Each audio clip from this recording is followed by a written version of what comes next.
आज हम आपके बीच में 3 प्रश्न रखेंगे। पहला प्रश्न रामायण से होगा। 14 वर्ष का वनवास पूर्ण करने के पश्चात जब भगवान श्री राम अयोध्या जी में वापस लौट कर आए और पूर्ववासियों से उन्होंने कहा कि तुम सब भक्ति करो, भक्ति से ही मुक्ति मिलेगी। तो पूर्ववासियों ने भगवान श्री राम से निवेदन किया कि प्रभु, हम सब संसारी जीव हैं, माया मोह में फंसे हुए हैं, गृहस्थ आश्रम में हैं, इसमें नाना जंजाल है, बेटा बेटी, सासू बहू, पिता पुत्र, जीजा साला साली, सबका लफड़ा है। इसमें हम कैसे भक्ति कर सकते हैं? बहुत बड़ी उलझन है। इसलिए ये भक्ति हमारे बस की नहीं है। और यही हाल यहाँ पर बैठे हुए हजारों लोगों का है। कितने लोगों ने तो ये सोच लिया है कि अब अगले जन्म में भक्ति करेंगे, अब इस जन्म में बहुत ज़्यादा जंजाल है, अब नहीं कर पाएंगे, पूरी हिम्मत हार गई है। कितने लोग सोचते हैं कि जब बूढ़ा हो जाऊंगा तब भक्ति कर लूंगा, अभी बाल्यावस्था युवावस्था, इतना लंबा कौन भक्ति करे, लास्ट में कर दूंगा और तुरंत फल मिल जाएगा, मोक्ष हो जाएगा, इतना लंबा लफड़ा कौन पाले भक्ति वक्ति का। ऐसा भी लोग चालाक है, वो सोचते हैं। कितने लोग सोचते हैं कि भक्ति करना मेरा काम नहीं है, संसार के भोगों को भोगने के लिए हमको मनुष्य का जन्म मिला है, इसलिए हम भक्ति नहीं कर सकते। और ये माया मोह के संसार में बड़ी विचित्र बातें हैं। जब तुम माँ के गर्भ में होते हो तो शास्त्रों में लिखा हुआ है कि गर्भ में बहुत दुख होता है, क्योंकि माँ के गर्भ में 9 महीने उल्टा लटकना पड़ता है। आपका सिर नीचे रहता है, पैर ऊपर रहते हैं। अभी यहाँ आपको अगर उल्टा हम 10 मिनट भी कर दें तो तुम बहुत परेशान हो जाओगे, दम घुटेगा। लेकिन माँ के पेट में 9 महीने उल्टा रहना पड़ता है। तो गर्भ में जब ये जीव होता है तो शास्त्रों में जो लिखा है वो मैं बता रहा हूं। तब ये जीव गर्भ के दुख से व्यथित होकर संकल्प लेता है कि गर्भ से बाहर आऊंगा तो बस भजन करूंगा और ऐसे कार्य करूंगा कि ये बार बार गर्भ में आना न पड़े, पुनरपि जननम पुनरपि मरणम से छुटकारा मिल जाए। लेकिन इस बात को सोचना सरल है, कहना सरल है, पर इसको करना बहुत कठिन है। और जब ये जीव मां के गर्भ से बाहर आता है, जन्म लेता है, तो जन्म लेते ही मनुष्य का बच्चा रोता है। अब ये रोता क्यों है? पशु पक्षी का बच्चा रोता नहीं है, वो चुपचाप जन्म ले लेता है। लेकिन मनुष्य का बच्चा रोता क्यों? और मनुष्य का जो बच्चा जन्म लेते समय रोएगा नहीं, वो फिर अपने जीवन में बोल भी नहीं पाएगा, वो बोल नहीं पाएगा, उसकी वाणी खुलेगी नहीं। इसलिए रोना जरूरी भी है। लेकिन जरूरी है, पर रोते रोते जन्म हुआ है।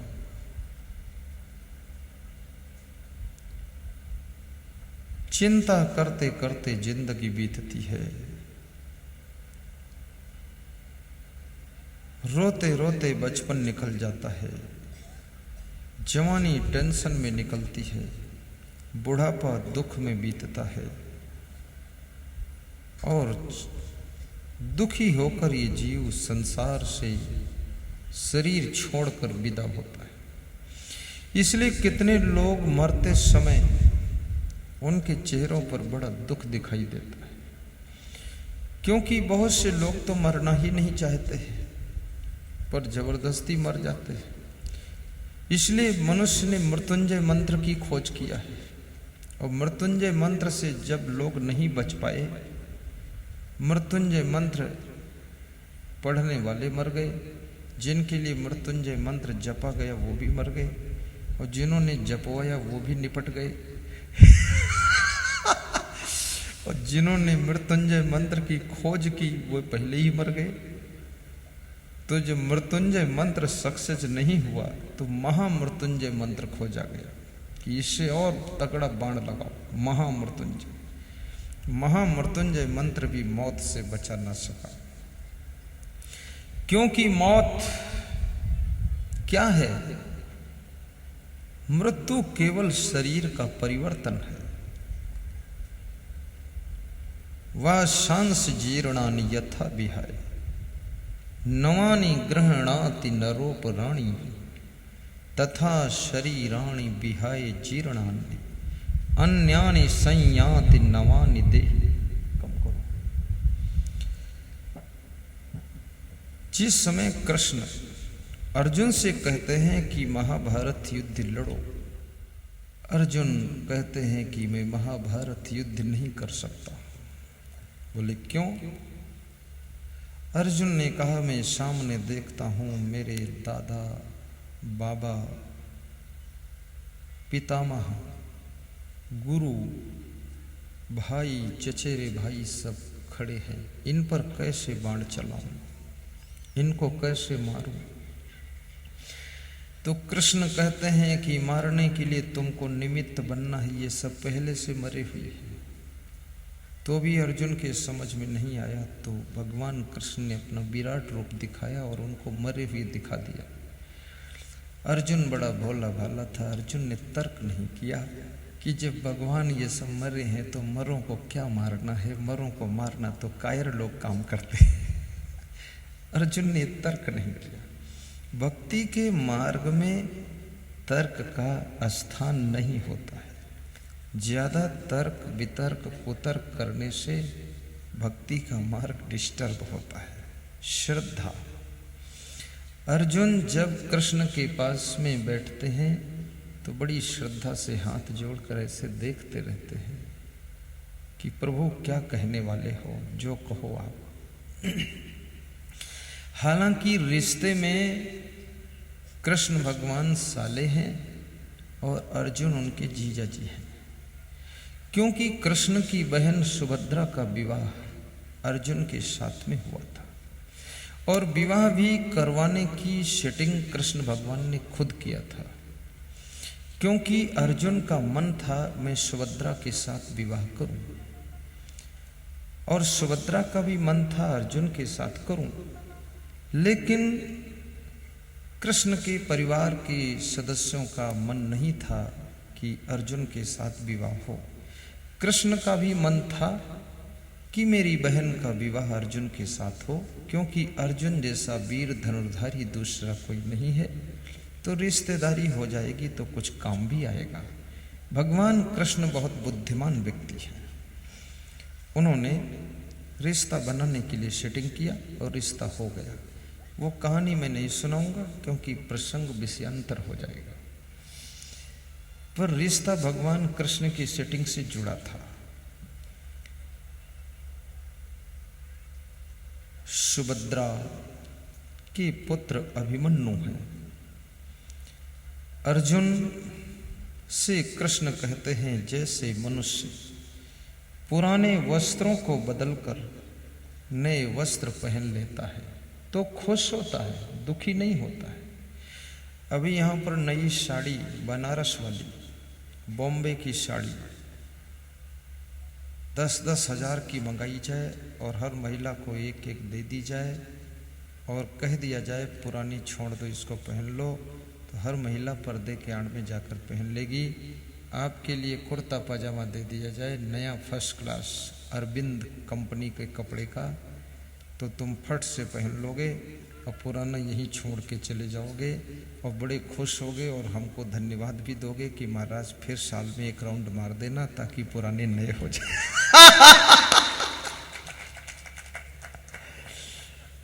ये सब सेटिंग है। देखो अभी तो साड़ी भी नहीं दिया और पजामा कुर्ता भी नहीं दिया, तब भी लोग खुश हो गए कि हो सकता आगे दे दे। तो ऐसे ये जो मृत्यु है ये आपके पुराने शरीर को ले लेती है और आपको नया सुंदर स्वस्थ शरीर दे देती है। इस पुराने शरीर में कितनी बीमारियां हैं, घुटनों में दर्द है, सिर दर्द है, आँख में भी वीकनेस है, दांत में दर्द है, कमर में दर्द है, और पेट में भी तकलीफ है, भूख नहीं लगती है, नींद नहीं आती है। ये सारे झंझट की इतनी दवा कहाँ से खाओगे। मैं अभी देखा यहाँ श्री च्यवन आयुर्वेद की औषधियाँ, महाचमत्कारी औषधियाँ आई, बोर्ड आज पढ़ा मैंने, उसमें लिखा महाचमत्कारी। उस पर 100 लोग खड़े थे, उन्होंने देखा भैया महाचमत्कारी, कुछ तो चमत्कार हो ही जाएगा, कम से कम पेट में दर्द है वो भी ठीक हो जाएगा, कान का दर्द भी ठीक हो जाएगा, शुगर है उससे छुटकारा मिल जाएगा। तो बहुत लोग दवा खरीद रहे थे, शुगर फिट कर देंगे। लेकिन ये सब झंझट, जब शरीर आपका चेंज होता है, परिवर्तन होता है, तो ये सारी बीमारियां सब खत्म और नया शरीर मिल जाता है। जैसे आपके पास में पुरानी गाड़ी हो, बड़ी खटारा गाड़ी हो, रोज रोज कुछ कुछ बिगड़ता हो, कहीं बेरिंग ढीला हो गया, कहीं कुछ हो गया, कहीं इंजन स्टार्ट नहीं हो रहा है, और कहीं वाइपर बिगड़ा है, और कहीं एसी बंद हो जाता है, कहीं कांच खुलता ही नहीं है खिड़की का, बहुत झंझट है, कहीं गेट बंद नहीं होता।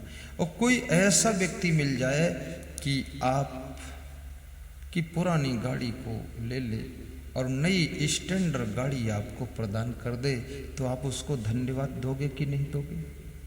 बोलो ना, धन्यवाद दोगे? हाँ बिल्कुल देंगे, क्योंकि गाड़ी कोई देगा भी नहीं आपको। लेकिन अगर दे दे तो हम धन्यवाद दे देंगे। इसी तरह से ये जो मृत्यु होती है ना, ये आपको नया शरीर देती है और पुराने शरीर को वापस कर देती है। तो इस मृत्यु को लोग धन्यवाद नहीं देते हैं और ऐसी इच्छा नहीं होती है कि हमारा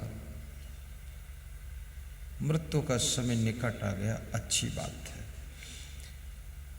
तो मृत्यु हमें नए जीवन का अवसर देती है। और कबीर साहब एक बहुत बड़ी बात कहते हैं, उस बात को भी आप समझना। कबीर साहब कहते हैं कि जेहि मरने से जग डरे मेरे मन आनंद, और कब मरी हों कब पाई हों पूर्ण परमानंद। जिस मृत्यु से सारा संसार डरता है, लोग घबराते हैं कि मैं मरूं ना, अभी इसमें एक मैं चूहा डाल देता हूँ, दौड़ा देता हूँ, गणेश जी से कहूँगा एक चूहा भेजेंगे उधर खेत से, इतना लोग भागेंगे जोर से कि ऐसा लगता चूहा उनको उठा ले जाएगा, इतना डर जाएंगे लोग। एक चूहे से ही बहुत लोग रौंद जाएंगे, भगदड़ मच जाएगी। हालांकि चूहे के काटने से आज तक कोई मरा भी नहीं है और चूहे के काटने से कोई ज़्यादा खतरा हुआ भी नहीं है, और चूहे इतने समझदार होते हैं कि आदमी को काटते भी नहीं हैं। और चूहे हमेशा आपके खेत में कुछ खा लेते हैं, घर में कुछ खा लेते हैं। चूहे बड़े संतोषी भी होते हैं, दिन भर विश्राम करते हैं और रात में अपना खेल शुरू करते हैं। और चूहे मारना भी नहीं चाहिए, क्योंकि चूहे गणेश भगवान के वाहन हैं। गणेश भगवान की सवारी चूहा है। गणेश भगवान बड़े संतोषी भगवान हैं। सब वाहन का बंटवारा हो गया, अंत में गणेश को चूहा मिला, तो गणेश चूहे में भी खुश हो गए कि कोई बात नहीं, कुछ मिला तो सही, चूहा ही सही। गणेश चूहे पर बैठने में खुश हैं और तुम मोटरसाइकिल पर भी बैठने में दुखी होते हो। हद हो गई, कम से कम चूहे से तो अच्छी है मोटरसाइकिल, और साइकिल भी चूहे से अच्छी है। तुम्हारा भगवान भी सिखाता है, जो भी वाहन हो उसमें संतोषजनक यात्रा कीजिए, टेंशन मत कीजिए, प्रसन्नता से इस वाहन को संभाल कर रखिए। तो मैंने एक भगत से कहा कि चूहे को मत मारना, ये गणेश जी का वाहन है। तो उस भगत ने बड़ा अच्छा जवाब दिया। उसने कहा, गणेश भगवान को भी अपना वाहन थोड़ा कंट्रोल में रखना चाहिए। ये बेकंट्रोल छोड़ रखा है, तो इतना तो गणेश जी को अपना वाहन संभालना चाहिए। नहीं संभालेंगे तो थोड़े बहुत तो वाहन मारे भी जाएंगे। जय गणेश जय गणेश जय गणेश देवा। तो मृत्यु तुम्हारी आत्मा की होती भी नहीं है। आज इस बात को अगर तुम समझ जाओगे ना, तो तुम्हें किसी के मरने से भी दुख नहीं होगा। चाहे बाप मरे, माँ मरे, पत्नी मरे, पति मरे, बेटा मरे, बेटी मरे, तुम मरो, कोई मरे, सब मरे, पड़ोसी मरे, लेकिन दुख नहीं होगा। बिल्कुल नहीं होगा। ज्ञान हो जाए, और ये ज्ञान सीखने के लिए ही तुम आए हो।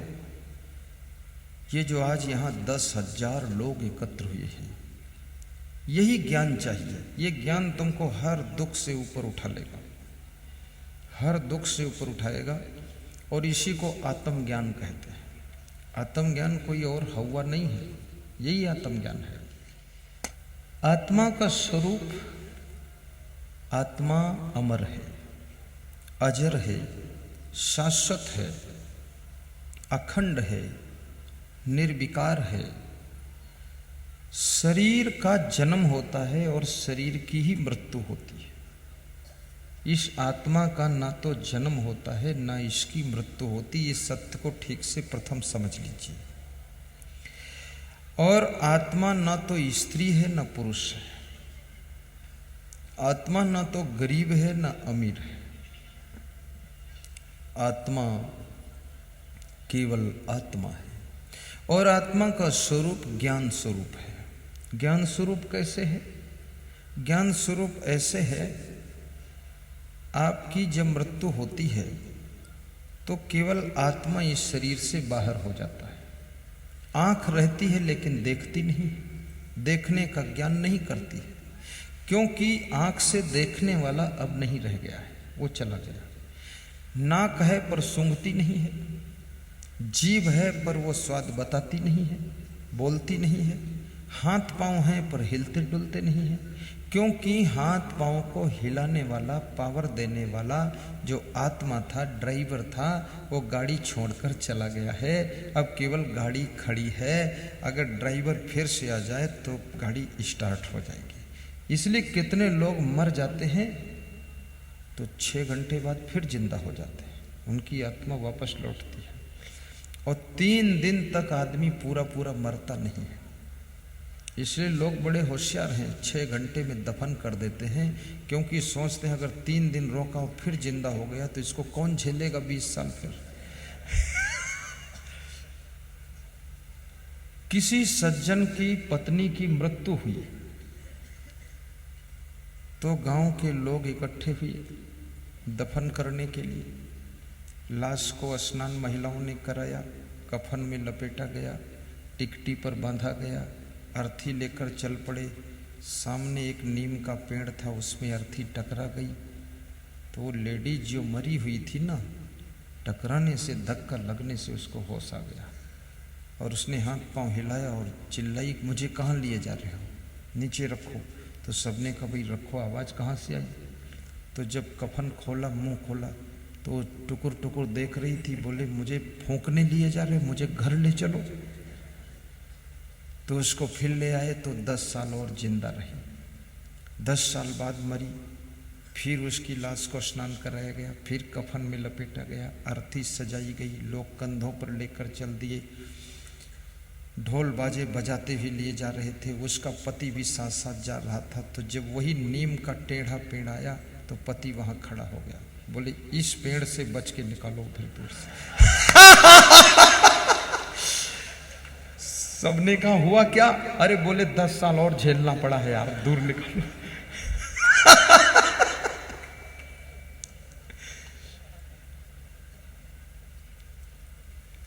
लोग ऊब गए हैं एक दूसरे से, मन मन में भगवान से प्रार्थना करते हैं या उसी को मारो या हमको मारो, कुछ तो करो यार।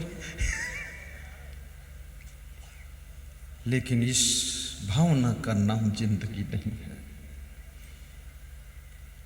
पति के अंदर ये भावना होनी चाहिए कि मेरा सब पुण्य मेरी पत्नी को मिल जाए, वो स्वस्थ रहे और चिरंजीवी रहे। पत्नी के अंदर ये भावना होनी चाहिए कि मेरा ढेर पुण्य पति को प्राप्त हो और वे चिरंजीवी हों, स्वस्थ रहें। और जो दो दिलों के बीच में प्रेम होता है ना, तो वहाँ हम ये चाहते हैं कि हमारी भी आयु उसको मिल जाए। हम ये चाहते हैं कि हम पहले संसार छोड़ दें और ये हमसे भी ज़्यादा जीवन जिए। हम दोनों साथ साथ दुनिया से विदा हों, हम ये चाहते हैं जब प्रेम होता है।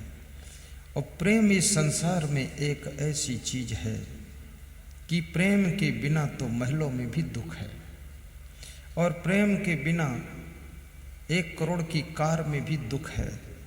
और जहाँ प्रेम है तो पैदल चलने में भी सुख है, झोपड़ी में भी सुख है, महलों में भी सुख है। और प्रेम की पहचान ये होती है जिससे तुम्हारा प्रेम होता है, तुम अपना सुख उसको देना चाहते हो, अपना आनंद उसको देना चाहते हो, उसकी चिंता उसका कष्ट तुम लेना चाहते हो, और उसके लिए कितना सहना पड़े सब सह लेना चाहते हो। लेकिन उसको तुम हमेशा प्रसन्न देखना चाहते हो। तुम कहते हो मुझे कोई दुख हो तो हो, लेकिन मेरे प्रेमी को दुख नहीं होना चाहिए। तो समझ लेना कि तुम्हारा दिल प्रेम का सागर बन गया है।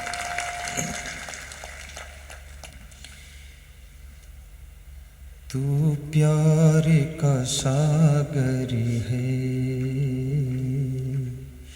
तू प्यार का सागर है। तेरी एक बूंद के प्यासे हम,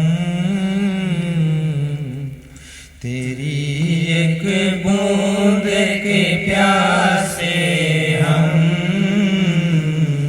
तू प्यार का सागर है,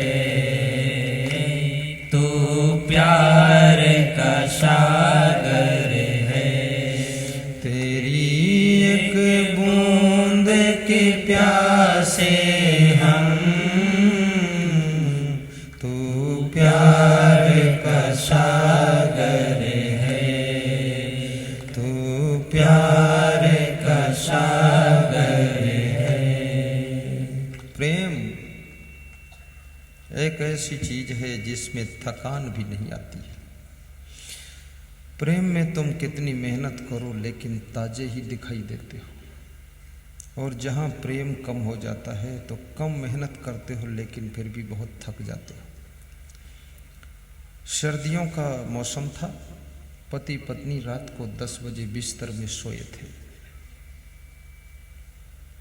जनवरी का महीना था, ठंडी ज़्यादा थी, रजाई ओढ़ चुके थे, हाथ पांव थोड़ा गर्म हुए थे, पहली नींद आई थी।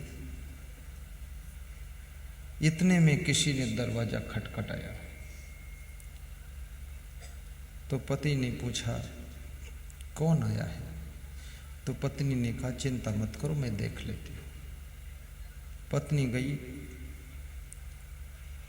दरवाजे के पास में खिड़की थी, खिड़की खोलकर झांका और पूछा आप कौन है? तो उसने परिचय दिया कि मैं तुम्हारे पति का परम मित्र हूँ। कभी रात में कोई अचानक दरवाजा खटखटाए, एकदम दरवाजा कृपया मत खोलिएगा, खिड़की खोल करके पूछिएगा आप कौन है। टार्च जलाकर उसका चेहरा देखिएगा कि परिचित है कि अपरिचित है। और आवाज़ से भी विश्वास न करना, क्योंकि आवाज़ भी लोग बदलकर बोल देते हैं, आवाज़ में भी लोग कलाकार हैं। जिस समय अहिरावण भगवान श्री राम को लक्ष्मण जी को उठा कर ले गया, हनुमान जी की ड्यूटी थी कि रात में कोई अंदर नहीं आना चाहिए, तुम जागना। तो उस समय अहिरावण आया और राम लक्ष्मण को उठाकर पातालपुरी ले गया।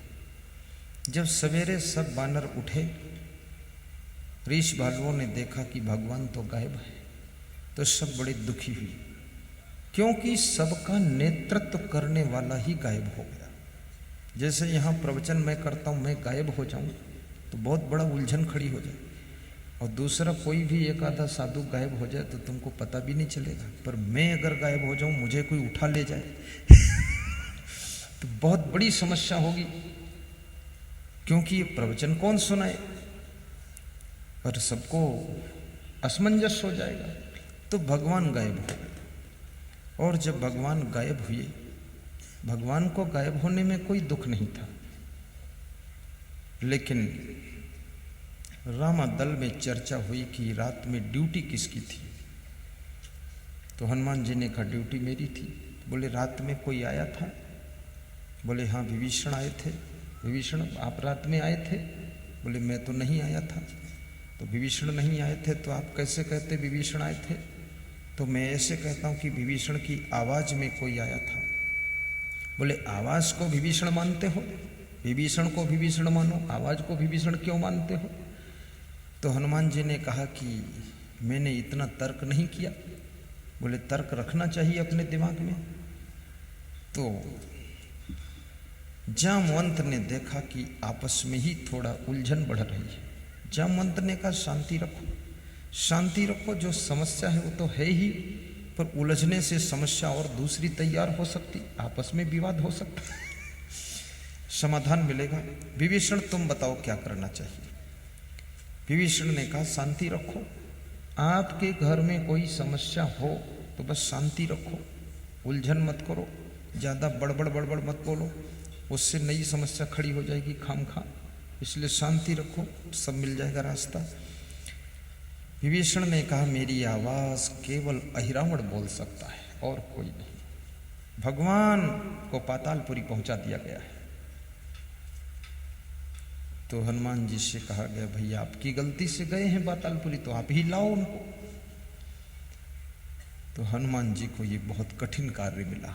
याद रखना, आपकी गलती से यदि कोई कार्य बिगड़ जाए तो उस बिगड़े हुए कार्य को बनाना भी आपकी जिम्मेदारी है। यदि आप ही उस कार्य को कंप्लीट करते हो तो तुम्हारे नंबर फिर घटेंगे नहीं, नंबर बराबर बने रहेंगे। यदि कार्य को बिगाड़ा तुमने हो, सुधारोगे तुम नहीं, तो तुम्हारा नंबर कम हो जाएगा, फर्स्ट से सेकंड हो जाओगे। इसलिए इसको बनाओ भी। हनुमान जी पातालपुरी से राम लक्ष्मण को वापस लाते हैं। उस कहानी में आगे नहीं जाऊंगा, अन्यथा विषयांतर हो जाएगा, इतना ही। तो उस स्त्री ने खिड़की खोल कर देखा, अपने पति से कहा कि आपके परम मित्र हैं, इनका नाम राम प्रकाश है। बोले अंदर ले लो। ड्राइंग रूम में बिठाया, चाय पिलाया, पति ने बातें किया। पति पत्नी मित्र को विदा करके हाथ पैर धोकर 11 बजे रात को फिर रजाई में लेट गए। थोड़ा थोड़ा हाथ पांव गर्म हुए, किसी ने 12 बजे फिर कुंडी खटखटाया। देखिए, मेहमान को भी ये विचार करना चाहिए किस आदमी के यहाँ कितने बजे कितने टाइम मेहमान बनूं कि ना बनूं, ये विचार करो। अगर ये विचार नहीं कर पाओगे तो मेहमान से भी लोग असंतुष्ट हो जाते हैं। बड़ा विचारणीय विषय है। सबके यहाँ रात में मेहमान होना कठिन है। दिन में तुम किसी के यहाँ मेहमान बनो, हर व्यक्ति मेहमान बनाने को तैयार है, लेकिन रात में मेहमान बनाने के लिए 80% लोग इनकार करते हैं, क्योंकि उनकी रात डिस्टर्ब होती है, और जिसकी रात डिस्टर्ब हो गई उसका दिन भी डिस्टर्ब हो जाता है, और दिन डिस्टर्ब हो गया तो दिन रात दोनों डिस्टर्ब हो गए तो पूरा महीना डिस्टर्ब हो जाता है। इसलिए रात में मेहमान वही आपको बना सकता है जो अपने से ज्यादा तुमको मानता है। और रात में यदि किसी ने आपको मेहमान बनाकर प्रेम दिया है तो उसका जरा ध्यान रखना, वो व्यक्ति तुमको स्वयं से ज्यादा कीमत दे रहा है, इसलिए रात में तुमको स्वीकार किया। तो पति ने अपनी पत्नी से कहा, देखो श्रीमती जी, अब कौन आया है? तो उस स्त्री ने कहा, ये कोई आने का टाइम है? तो पति ने कहा, बोलना कुछ मत। बोले, ठीक है, नहीं बोलूंगी, लेकिन दरवाजा भी नहीं खोलूंगी। तो पति ने कहा, देख लो कौन है। देखा तो कहा, आपकी अनन्य मित्र आए हुए। बोले, अंदर ले लो, सहन शक्ति रखो। जिस घर की स्त्रियां मेहमान का आदर करना नहीं चाहती हैं, उस घर के पुरुष मेहमान का स्वागत कृपया नहीं कर पाएंगे, क्योंकि अंदर गृह मंत्री बजट नहीं तैयार कर रहा है तो बाहर प्रधानमंत्री फेल हो जाएंगे।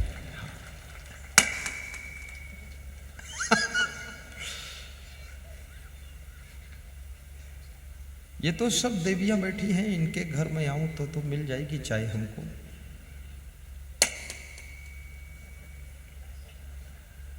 बहुत सही, जहां बात सही होती वहां पटाखा फूटता है।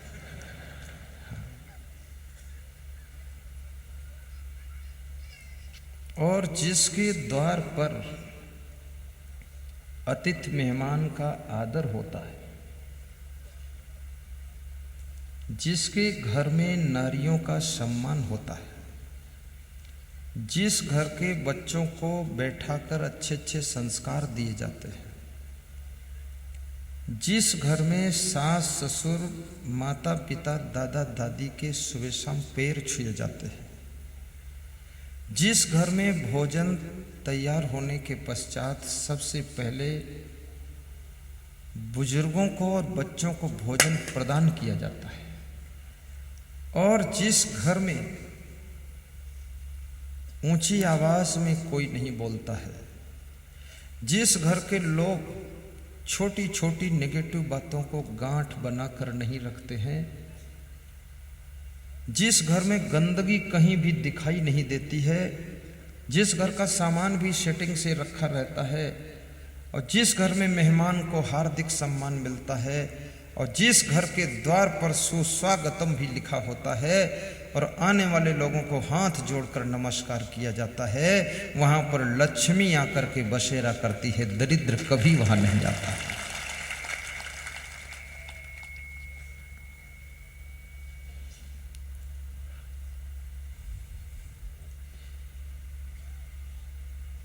दूसरा मित्र आया है। पति ने कहा, अंदर बिठा लो। अंदर बिठाया, बातें किया, चाय पिलाया, विदा कर दिया। रात के 1 बज गई, हाथ पांव धो करके बिस्तर पर चले गए, रजाई ओढ़ लिया। रात में 1:30 बजे कोई फिर दरवाजा खटखटाया। गुब्बारे भी समझदार हैं, उनको भी ये पता है कहाँ फूटना है, उसी सेंटेंस पर फूटते हैं जहाँ जरूरी है। किसी आदमी को लगा दो कि उचित जगह पर फोड़ना, तो भी वो गलत जगह फोड़ देगा। गुब्बारे भी आदमी से ज्यादा होशियार दिख रहे हैं। तो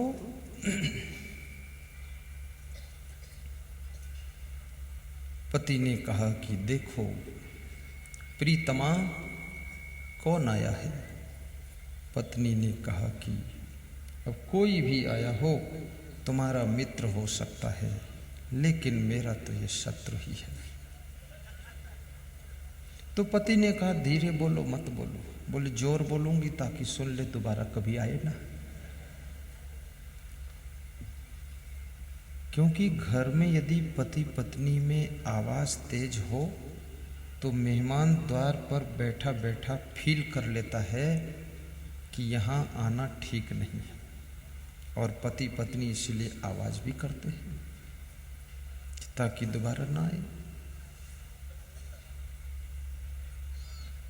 वो मित्र, तीसरा जो मित्र है, कहते हैं कोई भी रिश्ता बिना विवेक के निभता नहीं है। कोई भी प्रेम, स्नेह, इनमें बड़ी सावधानी की जरूरत है।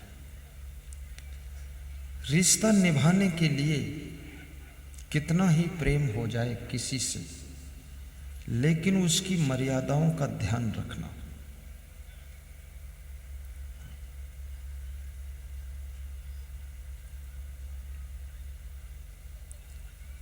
पति ने कहा मैं दरवाजा खोलता हूँ। बोले तुम खोलोगे, लेकिन मैं उठूंगी नहीं, चाय नहीं बनाऊंगी, मुझसे बनाने मत बोलना। बोले आपसे नहीं बोलूंगा, आप लेटो।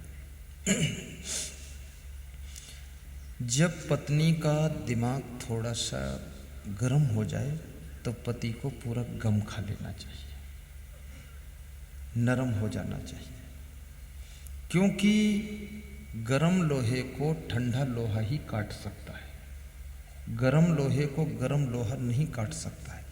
अगर आपकी पत्नी गर्म है तो तुम ठंडे हो जाओ तो ही उसको जीत सकते हो। अगर तुम भी गर्म हो गए तो गर्मा गर्म पकौड़ी हो जाएगी। हाँ, ठंडे हो जाओ, गम खा लो। और ये क्रोध, ये गुस्सा, इसका जोश, इसका तूफानी असर केवल 1 मिनट से ज्यादा नहीं रहता है। 5 मिनट अगर तुम विशेष क्रोध में रहो तो बहुत थक जाओगे। क्रोध में आदमी बहुत थक जाता है, सांस चलने लगती है, पसीना पसीना हो जाता है। और क्रोध को नरक का द्वार भी कहा गया है। और इस दुनिया में कितना ही क्रोध कर लो, ये दुनिया बहुत ज्यादा सुधरेगी भी नहीं। तुम अपने बेटे पर क्रोध कर लो। मैं जब कक्षा 6 में पढ़ता था, 6 में, तो प्राइवेट स्कूल था, तो स्कूल में पिटाई बहुत होती थी। तो शीशम की छड़ी काट करके जब टीचर आता था तो 4 हाथ का लंबा डंडा लेकर आता था। ऐसा लगता था कि भैंसों को मारने आया है। तो मैं मुस्कराता था। तो मैंने एक टीचर से पूछा कि यहाँ बहुत पिटाई चल रही, मामला क्या है? बोले रिजल्ट लाना है टॉप का, प्राइवेट स्कूल है। तो हमने कहा कि कुछ टीचर कम पीटते हैं, कुछ ज़्यादा पीटते हैं। तो उस टीचर ने कहा कि जो ज़्यादा पीटे गए हैं वो ज़्यादा पीटते हैं, और जो कम पीटे गए वो कम पीटते हैं। तो मैं कम पीटा गया हूँ तो कम पीटता हूँ, और वो जो साइंस वाले आते हैं ना, वो बहुत पीटे गए इसलिए वो भी पीटते हैं। तो उसमें 2 विद्यार्थी हमारे साथ पढ़ते थे, तो बहुत मार खाते थे रोज। हर क्लास में उनको 20-20 छड़ी हाथ पर सटासट। तो मैंने उन दोनों से पूछा कि तुम पढ़ते क्यों नहीं, इतनी मार खाते हो? तो उन्होंने कहा कि इससे ज्यादा हम घर में मार खाते हैं। तो हमने कहा घर में कौन मारता है? बोले माँ भी मारती है, बाप भी मारता है, भाई भी मारता है, और यहाँ तो इसलिए आते हैं कि यहाँ कम मार पड़ती है। जितनी देर हम घर से बाहर रह लेते उतनी देर सकुशल है।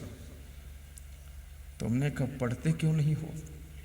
बोले पढ़ूंगा नहीं चाहे ये हमारा सर काट दे। तो हमने कहा पढ़ने में प्रॉब्लम क्या है? बोले पढ़ने में प्रॉब्लम यह है, मन बड़ा चंचल है, एकाग्र होता ही नहीं और कुछ याद भी नहीं होता। फिर मैं साधु बन गया, तो वे मुझको रिक्शा चलाते हुए मिले और मेरी गाड़ी के पास आए। बोले कि स्वामी जी प्रणाम। बोले पहचान पाए? मैंने कहा यस, पुत्तूलाल चंद्रिका प्रसाद नाम है ना? बोले हाँ। बोले वही हूँ मार खाने वाला। तो हमने कहा मार तो नहीं खाते हो? बोले अब फिर और मार खाता हूँ, अब तो जूते चप्पल भी खाता हूँ, रिक्शा चलाता हूँ, बहुत लोग मारते इसमें भी। तो बोले कि मेरे भाग्य में ही है मार खाना, घर में था तो मार खाया, स्कूल में मार खाया, और रिक्शा चलाता इसमें मार खाता हूँ। तो मैंने कहा जब तक अपनी योग्यताओं को इंसान विकसित नहीं करता है, क्षमताओं का जब तक वो सही प्रयोग नहीं करता है, अपनी कलाओं को विकसित करके उसका उपयोग सही नहीं करता है, तब तक इंसान दुनिया में हर दिशाओं में मार ही खाता है, ठोकरें ही खाता है। इसलिए अपनी कलाओं को विकसित कीजिए। इस संसार में सम्मान उन्हीं का होता है जिनमें विभिन्न कलाएं होती है। और कितने लोग इस डर से अपनी कलाओं को विकसित नहीं करते हैं कि अगर कलाओं को विकसित करूंगा तो हमें काम करना पड़ेगा, इसलिए कलाओं को चुरा के रखते, छिपा के रखते, अपने गुणों को छिपा के रखते हैं। और याद रखना, नमक 10 रुपये किलो है और चीनी 35-40 रुपये किलो है। रंग दोनों का एक है पर रेट में 4 गुना फर्क है, क्योंकि चीनी में मिठास का गुण है, नमक में मिठास का गुण नहीं है। जिस इंसान में गुण होता है उसकी कीमत साधारण इंसान से 4 गुनी हो जाती है। गुण विहीन इंसान को सारा संसार छोड़ देता है, जल विहीन कुआं को प्यासा छोड़ देता है, ज्ञान विहीन गुरु को शिष्य छोड़ देते हैं और धन विहीन इंसान को स्वार्थी छोड़ देते हैं।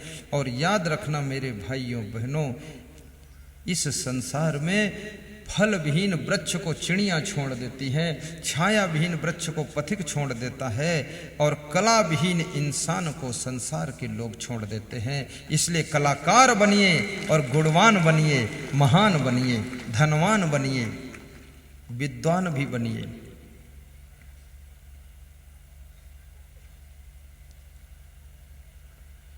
आप में जितनी अधिक से अधिक कलाएं होंगी, और कितने लोगों में कलाएं तो बहुत हैं लेकिन उनकी गुस्सा के कारण उनकी कलाएं प्रयोग ही नहीं हो पा रही, वे नाराज बहुत होते हैं और नाराज होकर के कुछ करना ही नहीं चाहते।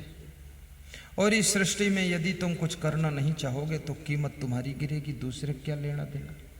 और जो कला तुम्हारे में है वह कला हजारों लाखों करोड़ों में है। ऐसा नहीं कि उस कला को केवल तुम ही जानते हो, उस कला को बहुत सारे लोग जानते हैं। अगर तुम उस कार्य को नहीं करोगे तो दूसरा तुरंत उस कार्य को पकड़ लेगा और उसके बाद तुम सोचोगे भी तो जल्दी वो सीट खाली ही नहीं होगी। इसलिए अपनी कलाओं का गम खाने वाला ही प्रयोग कर सकता है।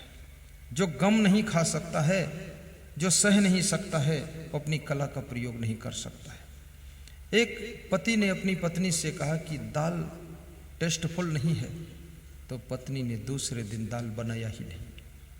जब नहीं बनाया तो पति ने कहा भोजन में दाल नहीं, बोले टेस्टफुल नहीं इसलिए दाल नहीं है। टेस्टफुल खाना है तो कष्टफुल करो, खुद बना लो दाल।